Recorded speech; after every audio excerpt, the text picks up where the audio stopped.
Hello guys and welcome back. In this video we're gonna see a complete Star Citizen beginner's guide.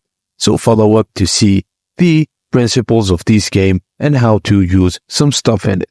Let's dive right in.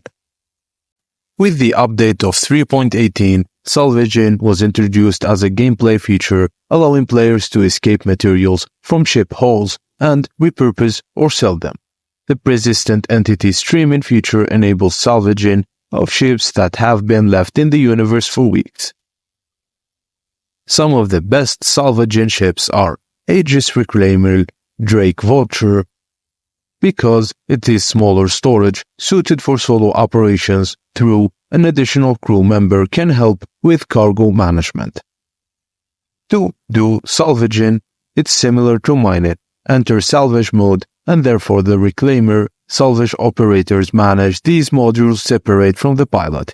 Just hull scraping, which is transfers salvage materials into cargo. Another player may be needed to organize the boxes within storage area.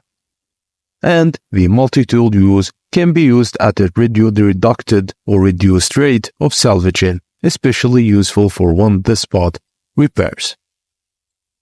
There's also crafting, which allows players to use salvage resources to create items, potentially reducing the need to return the ports for supplies. So, this guide should help players start salvaging in Star Citizen, maximizing their gameplay experience and profits. And that's it guys, thank you for watching, and please don't forget to like and subscribe for more.